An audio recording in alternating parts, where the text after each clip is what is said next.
welcome to another amazing episode of Say It Online, where we help digital agency owners stop just randomly shouting into the void and start communicating meaningfully and effectively in this digital age. I'm your host, Say Gabriel, and this episode was brought to you by our sponsor, Nancy Content. If you're sick of conversion content being a huge pain in your agency's butt, especially websites, campaigns, etc., let's talk.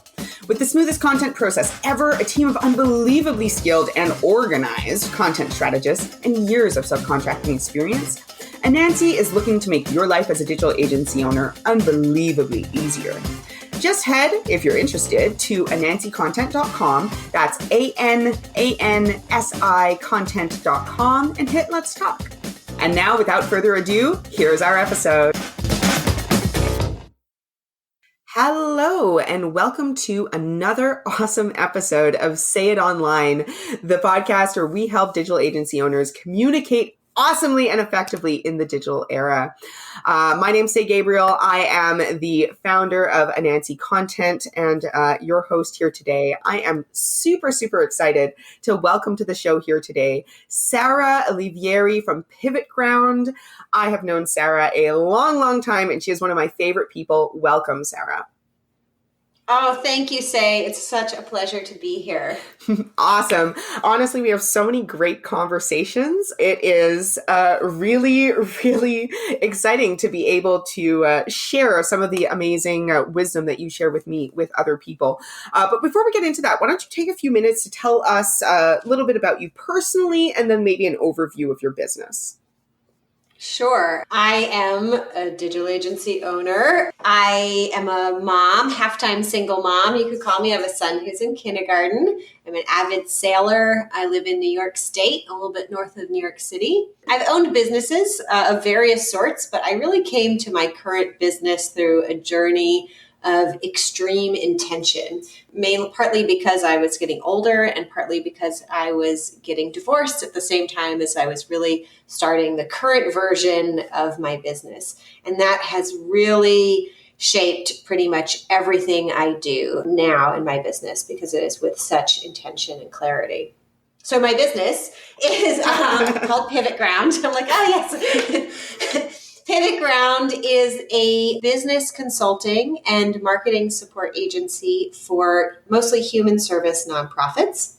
We sometimes serve other nonprofits, and we have created our own business framework for nonprofits to run on called the Impact Method. And we now work with clients both one-on-one and in small groups. And we take them through getting optimized with their capacity and get them an incredible, bold strategy that they can iterate on regularly. And from there, we get them involved in all sorts of kind of digital marketing things where they need a boost of expertise.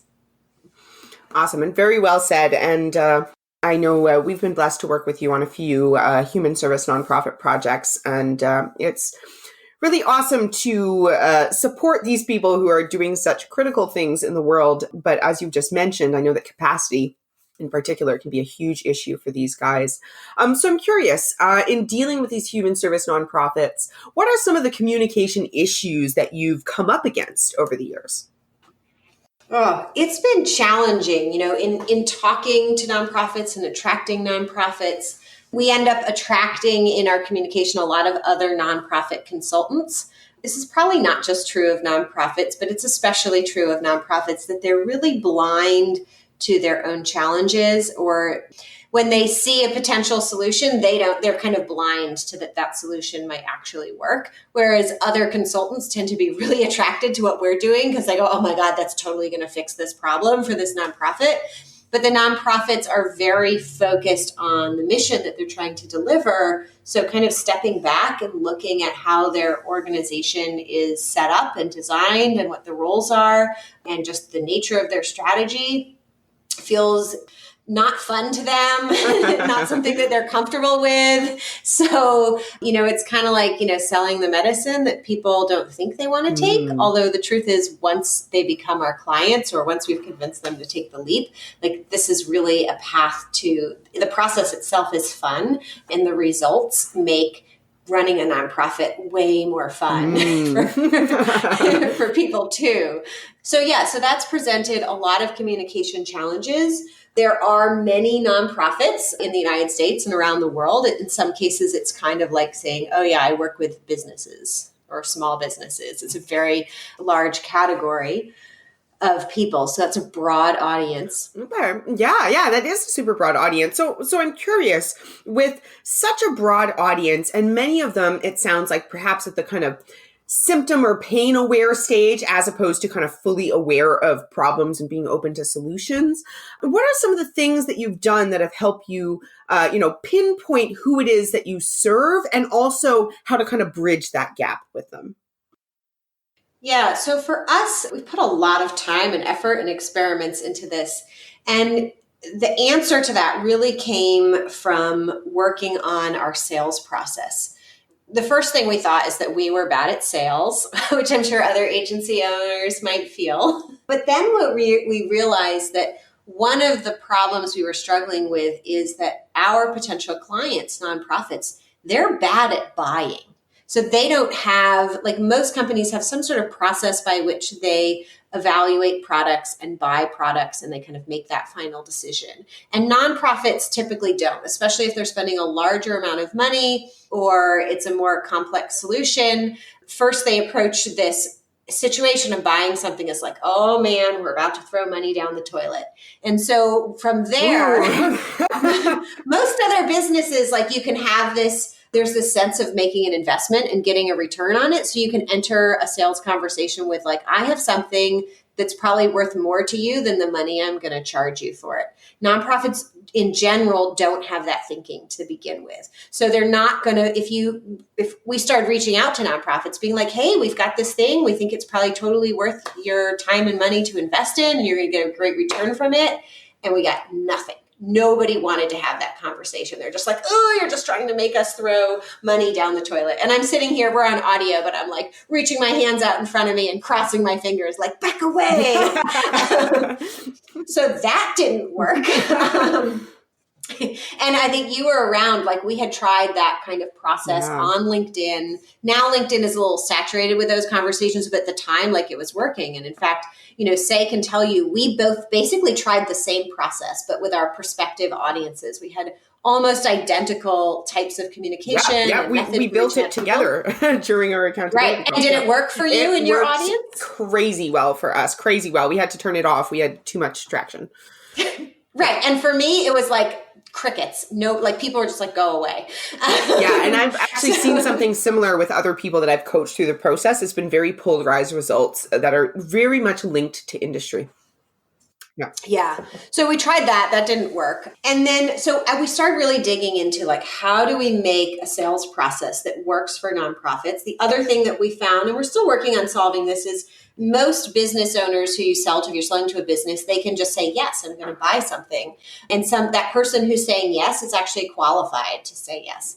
Not true in nonprofits, especially for larger sales. Small stuff they can say yes to, but a larger sale, typically what happens is the executive director wants to say yes, but he or she then has to bring it to their board of directors. The board of directors is a group of volunteers who typically knows very little about how to run a nonprofit or what the real challenges of operating a nonprofit are. So the decision gets punted to this group of people who are nervous and have no real background to know whether or not they're making a good decision. So then they just default to questions like, well, how many times has this person done this before? Or like, how many years of experience do they have? Or no, we're just going to keep doing what we're doing because we're afraid to spend any money. So you get dumped onto a decision maker who is really not qualified to be making that decision. And that was really challenging at the other end. So we have to kind of like work the sales process backwards. Like, how are we going to deal with each of those pieces? And once we got to that, we really learned that the central person we needed to be talking to, the real decision maker we needed to be on the phone with, was the executive director, because they're always at the core of that decision, but then also the chair of the board, if that board was going to be involved in the decision-making process. Sorry, I just want to kind of see if I'm understanding so far. So I'm hearing that with this problem of having amazing conversations and great connections, but then ultimately that not being the decision maker and that decision being punted to a different group of people. Am I hearing that part of your way of addressing this was intrinsically not just about how you communicate to them, but actually restructuring the process to make sure that you're including those people? Is that kind of what I'm hearing? Yeah, absolutely. Restructuring it so we're including those people who are going to influence the decision, but needed more information up front because they didn't have the tools to actually make a decision. But we had tried, so some things that didn't work is we tried saying, we'd get through the executive director, they'd be on board, and we'd offer to present to the board of directors, and then it would stall. That would never actually happen. And we also thought about, right, how do we make this process so it doesn't take a bazillion hours from us and a year to get through a sales process. Yeah. Which is what was happening. It was taking too long and the process would lose momentum. So we have learned now that when it comes to our public content that we're putting out there, our marketing content, that we need to really try to get speaking specifically to executive directors as soon as possible, so that those are the people who become aware and engaged and excited, and that we start our sales journey with them and not somebody like below them. We have to start with them, and we have to make sure that if they're going to be having to bring this decision to their board, knowing that going to the full board as a next step was not going to work, that we needed to kind of like rearrange the process for them by making sure that we ensured that their board chair was not only aware of what we did and why it was valuable, but was there having the same conversation we were having with their executive director. So it wasn't just about us talking to the executive director, but having the executive director go through that learning process in front of their board chair. Interesting. So that sounds like quite an involved process. Has the way that you communicate changed at all based on the fact that you're talking to these people who are at a different level and potentially talking to two different people who are coming from two different perspectives at the same time? Yeah, I think one thing we've done to speak more specifically to executive directors is we've started a Facebook group, a free Facebook group that's only for executive directors. And you can't get in it if you're not an executive director. So we're able to, right, as soon as you can get really specific about who you're talking to, then the content becomes like even easier to make, right? The more you pinpoint it. Yeah. So we let our content the content we're starting to produce regularly radiate out from there. And that was a huge help. And it's kind of changed where we start the conversation from, which we needed to do because this kind of longer sales process, just the time alone, it was just sucking the momentum out of it. So it's a little more of a complicated dynamic, but we've actually shortened the sales process significantly we've probably cut it to a fourth of the time that it was taking. That's awesome. I mean, a 1-year sales cycle versus like a 3-month sales cycle, that sounds like a big difference to me. Yeah, timeline, it's actually more like a couple weeks. Wow. Yeah. That's a significant improvement then.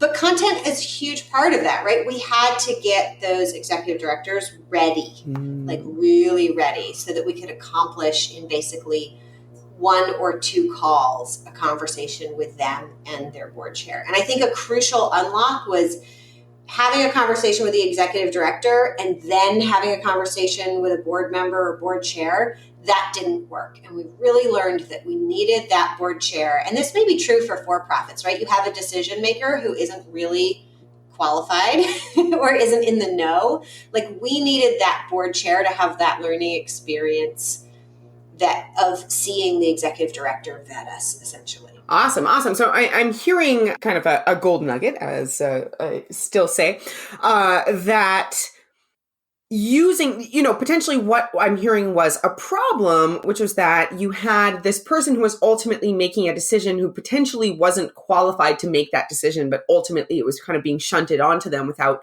them having enough information, to actually shifting that and turning that into an advantage where now you're touching that person first and in a super specific way. And so actually they're turning into a big ally and you're actually creating allies out of the potential, not conflict, but just disparity in view, right? Yeah, absolutely. So it's like part about communication and part about a relationship dynamic, right? And there's always some sort of dynamic between the chair and the head of the board or the board itself. You don't know what that's going to be, but our way of knowing what that dynamic is and kind of grappling with that dynamic, whatever it is to have them in the room together, essentially from call one. Yeah. Awesome. So I'm very curious. This is all really cool that you've been able to discover this. And I think that what you're sharing about what you've discovered can be very powerful for our listeners, especially those who are dealing with larger organizations where you do have kind of multiple different bodies that are interacting to make a decision. But I'm curious, what was your journey coming to this realization like? Because these are some kind of pretty radical changes we're talking about. Was it literally kind of like trial and error? What was your process to understand how this solution would be successful? How did you come to it?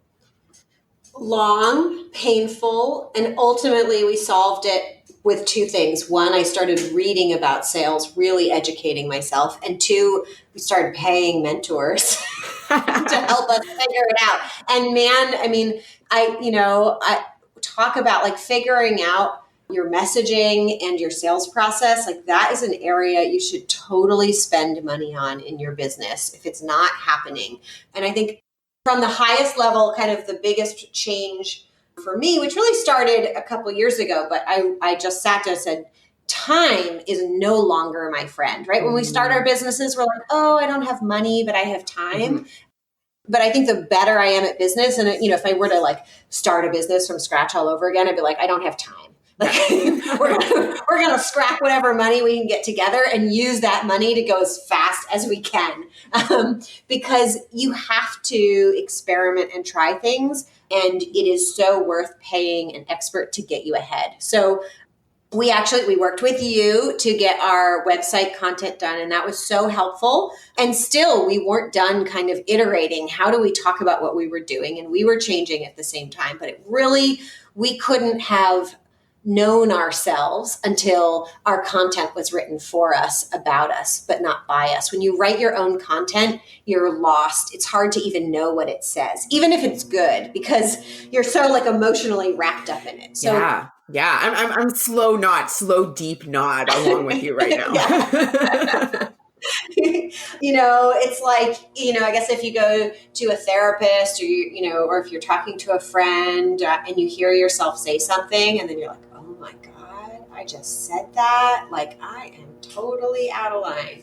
And you realize you have to readjust. Those are really rare moments in real life. But you can make those moments for yourself if you have somebody else write about you and help you clean up how you say who you are and what you do to somebody else. Yeah, absolutely. And I can even speak to this, not just that we have seen this again and again and again with the clients that we've worked with, where they come in looking for the kind of end result copy is what they're thinking of.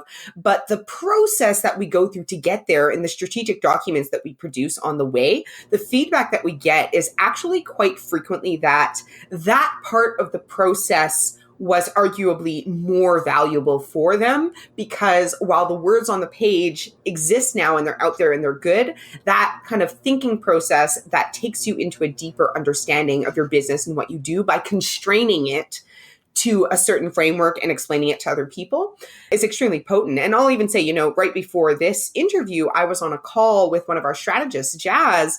And to be honest, I'm working with her on our Anansi content and doing that same process of getting that external reflection and having somebody take you through the process.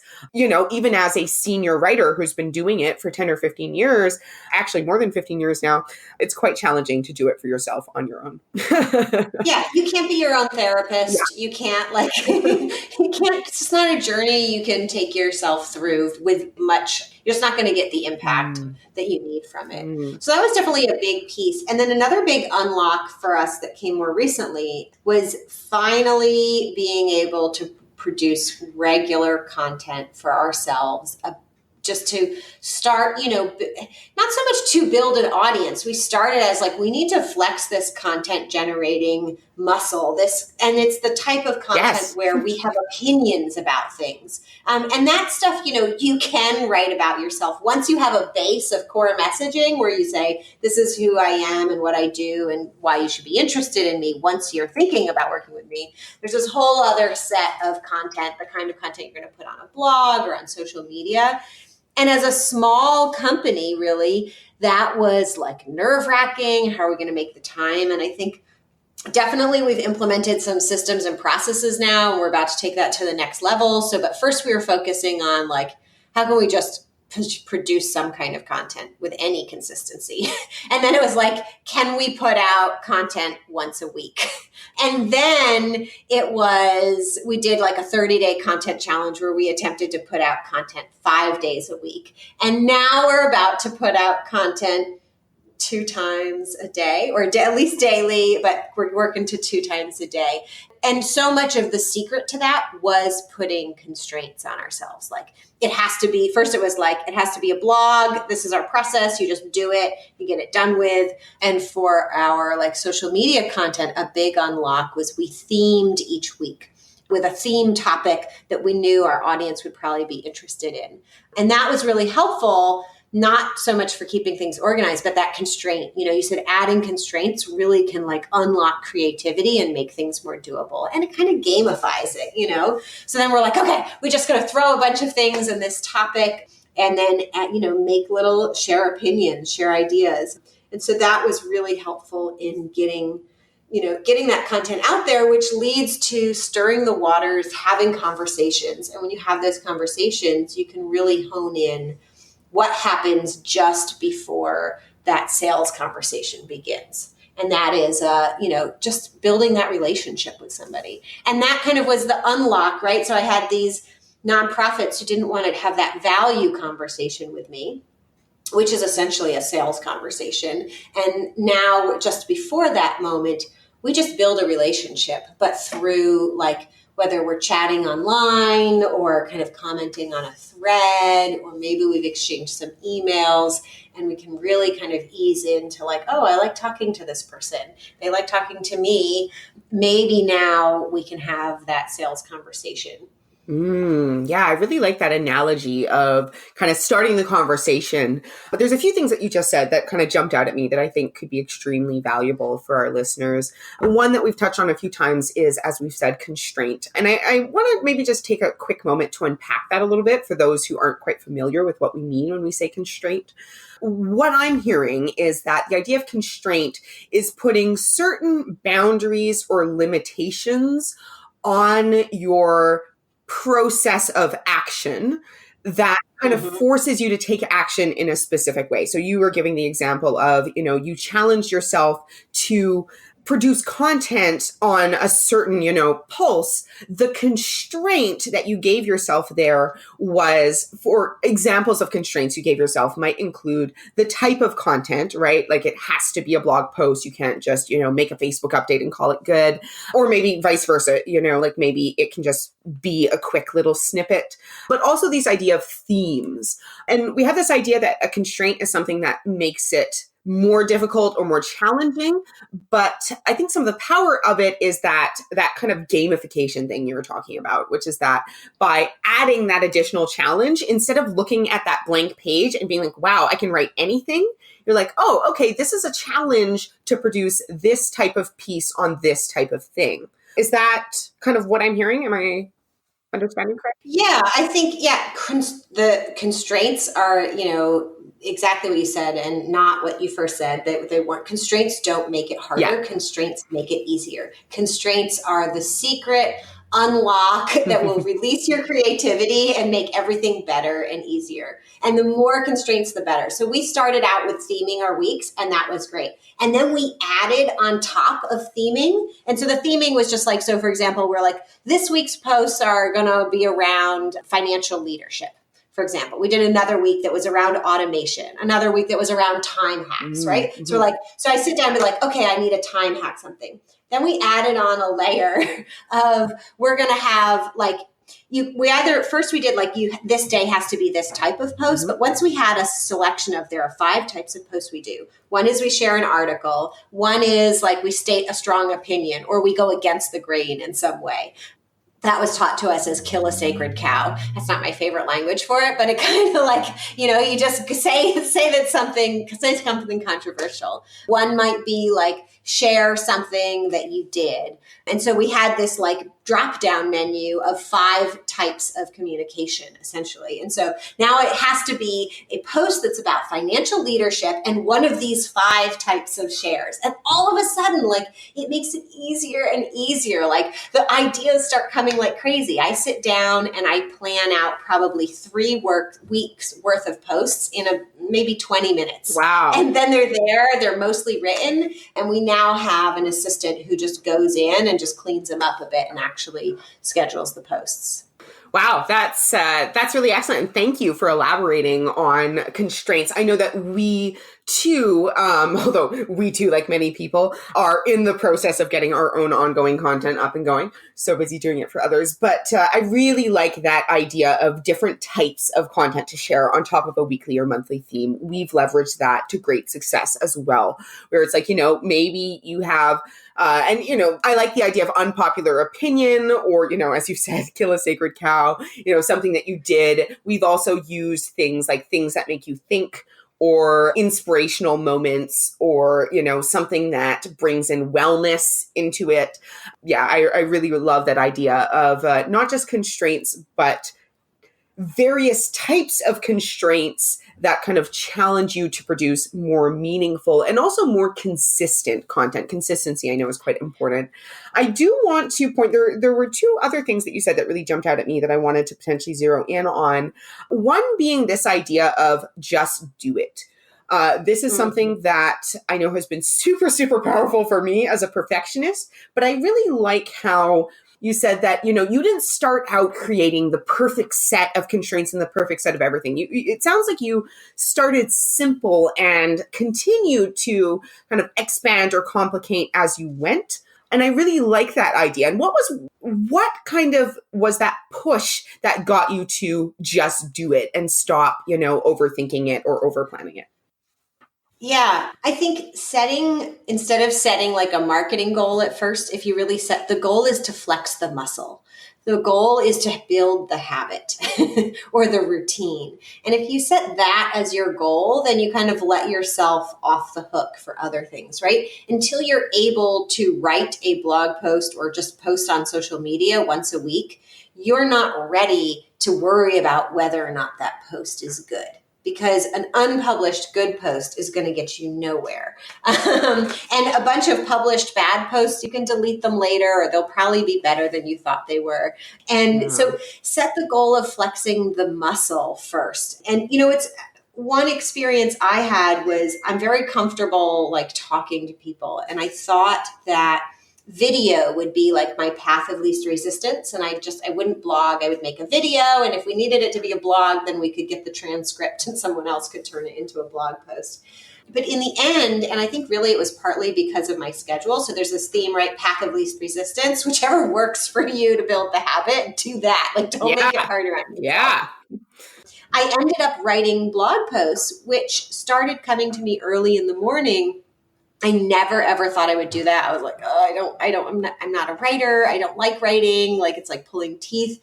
But as it turned out, as a mom, I had this time in the morning when I could write where I could never make a video, partly because, who wants to make a video for social media when you just got up in the morning and you're in your bathroom and you haven't had your coffee? But I could write a blog post at that time. And second is I could do that while my son was still asleep. It's also, at the time, I told myself I couldn't do videos when my son was around. Although I just came back from a great workshop where some other marketers were like, oh my God, people love identifying with people as real people. Just make your son the co-host and do a daily video. And I was like, I guess I could do that. Problem is the solution. I love it. Please continue. Right? But there's that element of bravery, right? Once you flex the muscle, once you get strong at saying something and you are putting yourself out there when you say something, it starts like you build that muscle and you're like, okay, I can put something out there. And then the next step is like, I can put something out there and I can be original. I can be a little brave, like people aren't going to tear me down.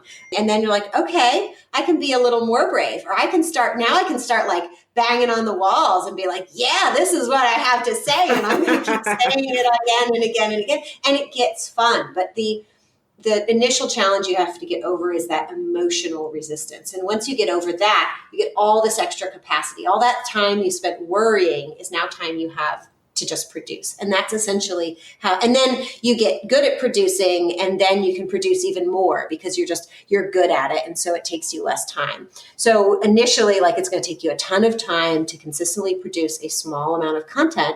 You're going to get that emotional difficult time back. And you're going to take, the same amount of time to produce a lot of content. And then you'll probably take you even less time to produce a ton of content. And before you know it, and really just, I'd say, if you kind of push yourself down that path and think of it as this emotional journey, really, and that you will have a ton of time. You'll have a ton of content produced, and it won't take a ton of time. Yeah.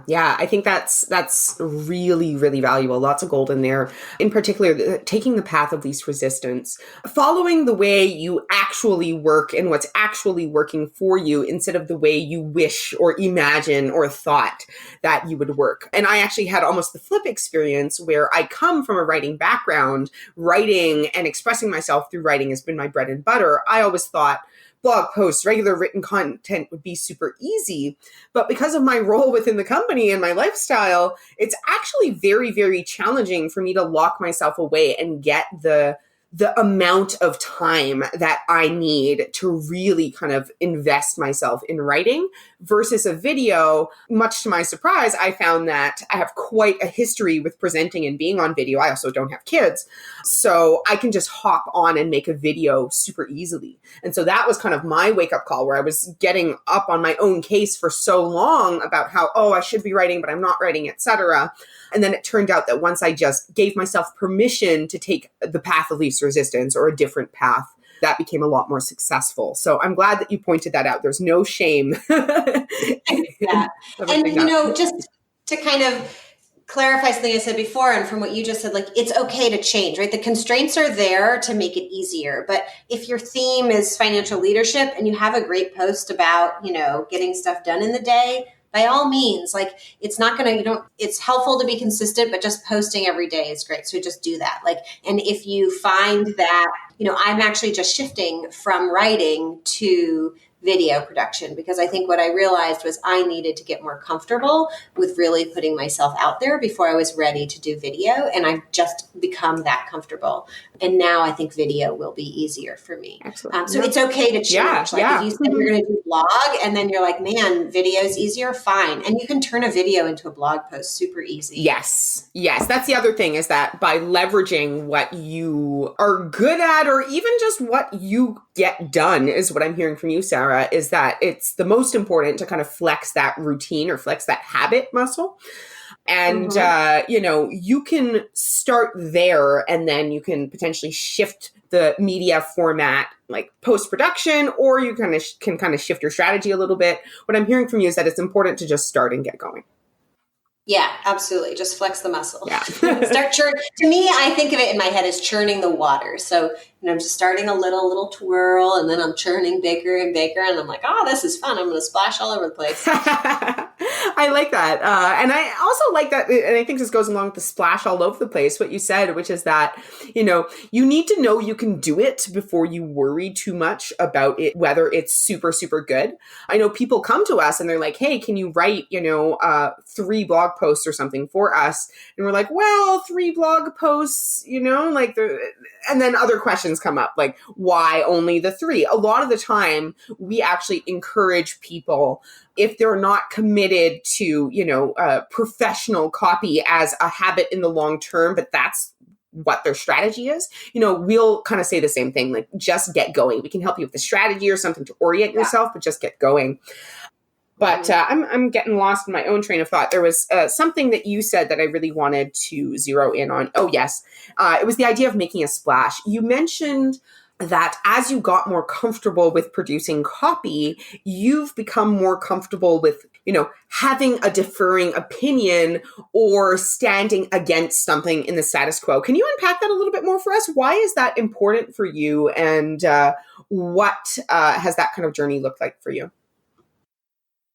So for me, it was especially important because the impact method, which is our business framework for nonprofits, really promotes some things that are not the status quo. And that presented an issue too in that sales process, right? Where we'd hit the board, then the board would be like, well, how long have you been doing this? And I'm like, not that long, because this is new. Like, we just innovated this, like, and it's so much better.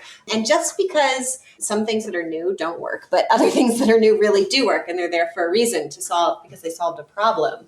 But I'm getting a little sidetracked. So it was new. And so I had to be brave to like put what was truly different about it out there. And so I was saying things that were different. So on the one hand, talking a little bit about it led me to find people who really said that what I was doing was right on. So that was one piece, like just some encouragement, putting it out there and getting a positive response about it was really important. I needed that positive feedback to know that there were some people who had my back, who were validating what I was doing.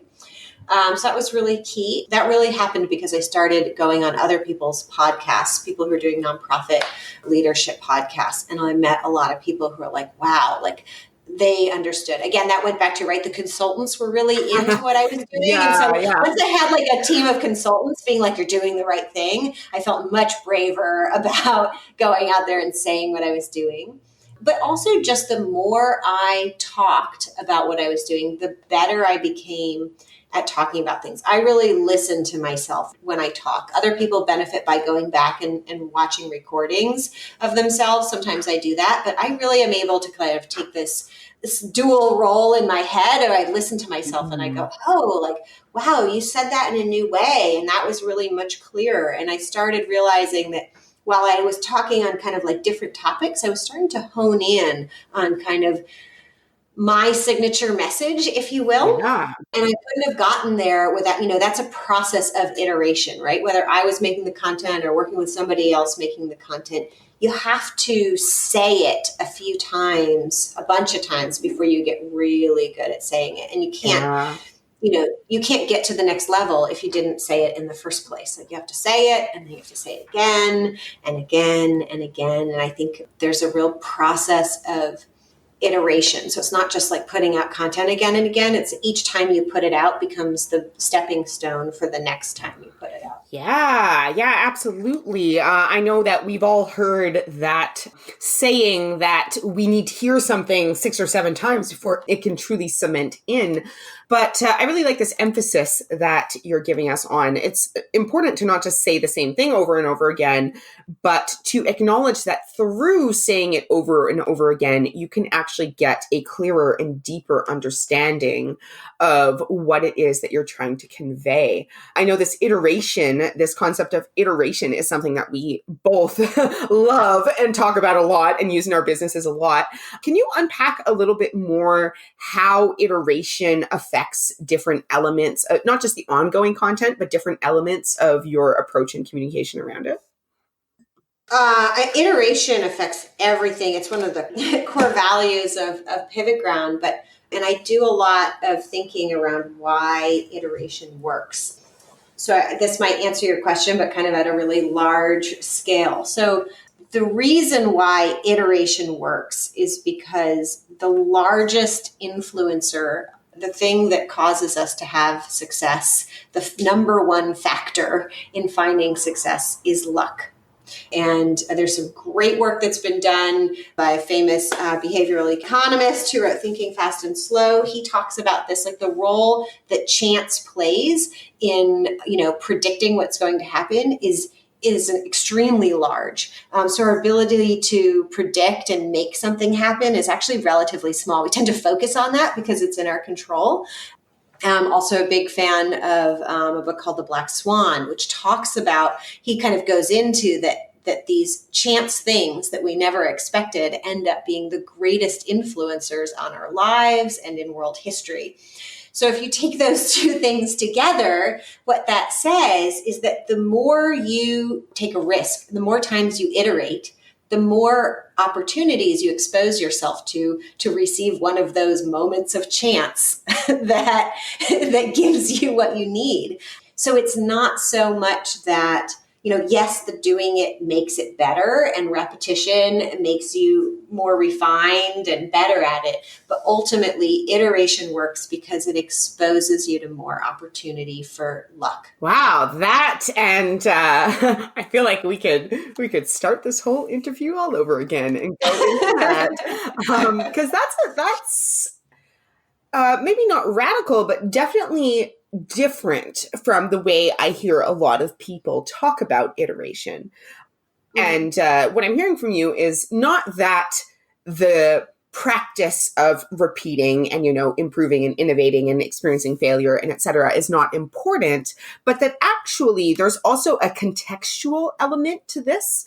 And having read, or having had some overlapping reading, I'm aware of kind of the factor of luck in success. But this is really interesting. I'm not sure that a lot of people think about this, is that the more times you work on something or try something, the more times you're opening yourself up to the opportunities around it. Is that how I'm understanding your definition?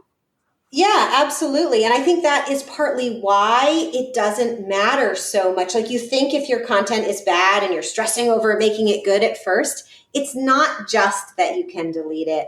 It's that how good your content is. And then good content does really matter, but how good it is only 50% of the equation. The other 50% is luck. So yeah, do you want to repeat yourself, repetition, get better so that 50% of your equation is better? Absolutely. But the other power, even if you don't get better, which you totally will, by doing that iteration, you're exposing your opportunity to have a shot of luck as well. So you're actually impacting both sides of the probability equation when you iterate. Now, how do you balance that against, I know a common thing that I've heard from agencies that we've worked with is that it can be, the iteration game can sometimes be a little bit addictive in that, perhaps not so much with client work, but with your own stuff. You've updated your homepage 5 times in the last 3 months or something like that. So how do you balance iteration and improvement with something I hear a lot from entrepreneurs, which is persistence and perseverance and consistency? How do you balance those two things?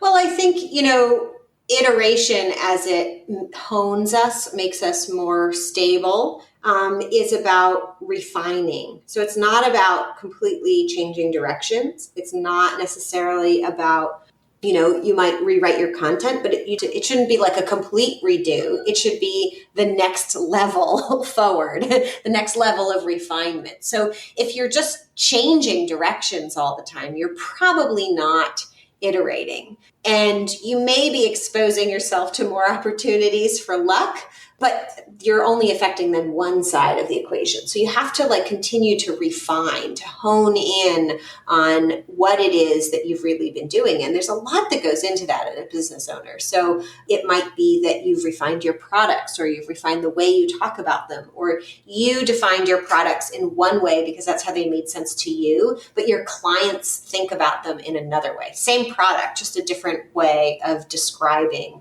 what you're doing to make it more true for your client. I think there's an element of content. I remember I had a really great high school English teacher, and we had this great conversation. There was a book about it, about sharing truth. Sometimes you can share a truth because you share a fact, but sometimes you have to make up a story around it to convey the truth of the matter. And even though the story is fake, it conveys the true context of the situation in a way that facts never can. So I think, a lot of those, if you're iterating, especially with content, the content shift is how do we find the balance between the facts and the story?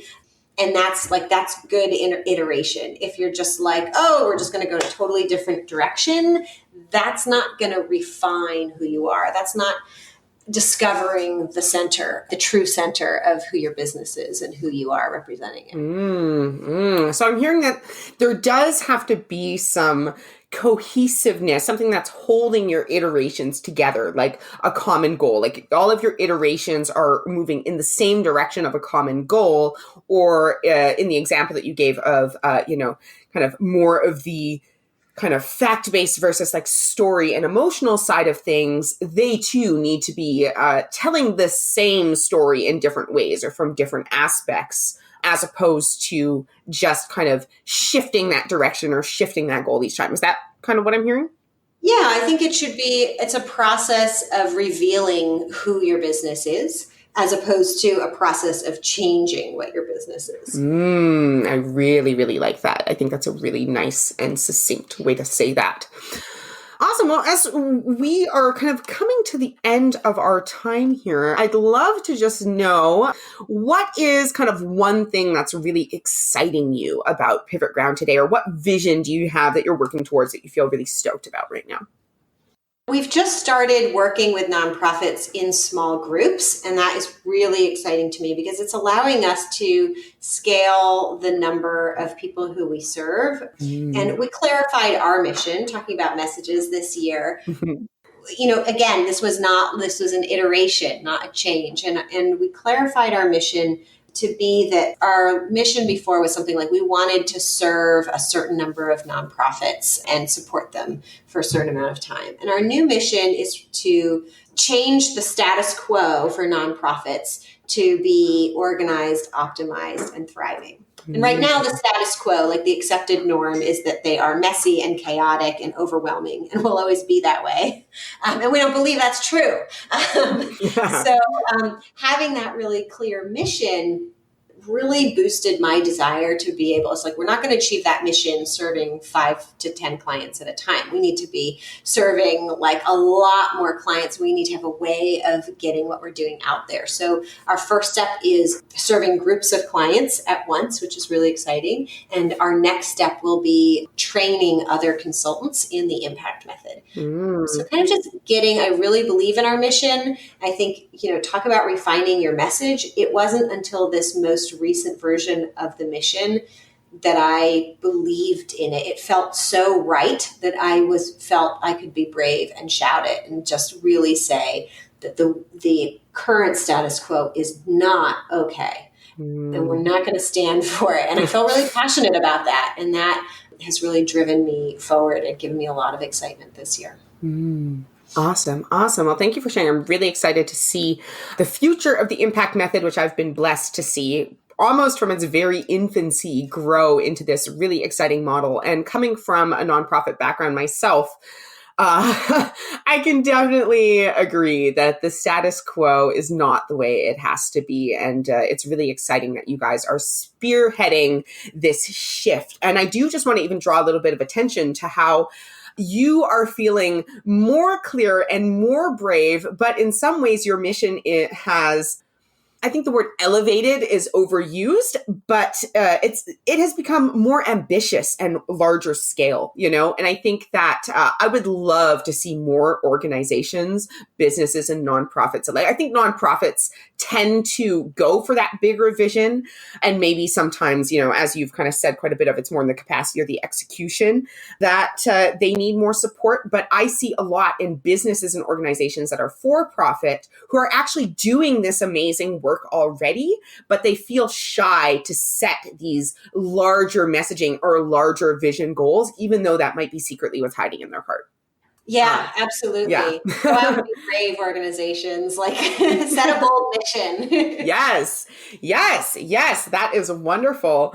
All right. Well, just to kind of wind us down here, if our listeners wanted to connect with you, hear more about what you do, find out more about anything that you might have for them, what would that look like? Probably the easiest way is to go to our website, pivotground.com. You can use the contact form there. You can also email me directly, Sarah, Sarah, at pivotground.com. You can find us on Facebook and LinkedIn. I'm almost never on Twitter and definitely not really active on Instagram. So you can find us there, but good luck reaching out. But email me, message us on Facebook, or go to our website and use the contact form there. Awesome. Well, thank you for joining us, Sarah. It has been awesome to talk. I, as I mentioned, have the pleasure of talking to you fairly regularly, but it's been so awesome for you to share your wisdom for our listeners. So thanks. I would love to do this again sometime. Thank you. All right. And all of our listeners, as usual, all of the stuff that we've talked about, any links or resources or references, etc., will be connected in the show notes, as well as Sarah's contact information. So go ahead and check those out on our website, www.anansicontent.com. And that is it for today's show. Once again, I am your host, Say Gabriel, and I am super, super stoked to empower you to communicate more effectively in this crazy digital age that we live in. Have a good one. And that does it for another amazing episode of the Say It Online podcast. Join us next week. And don't forget to like and subscribe, whether it's iTunes, whatever your favorite podcast player is. It is always, always appreciated. It really makes a difference for us. It helps us get this word out to more people. As always, this episode was brought to you by our sponsor and Say's own business, Anansi Content. If you're a digital agency owner and you're still wasting too much time chasing down content that maybe isn't even all that great, let's talk. We've spent years working on the best process for selling, planning, and delivering amazing conversion content for your client projects. Better yet, we moosh our process to yours so that your client and you have a seamless and amazing experience the entire time through. If you're interested, just go to our website. That's www.anansicontent.com. That's ANANSI content.com. And just click Let's Talk. I'd love to chat with you. Someone else on the team would also love to chat with you too. Hope you have an amazing rest of your day.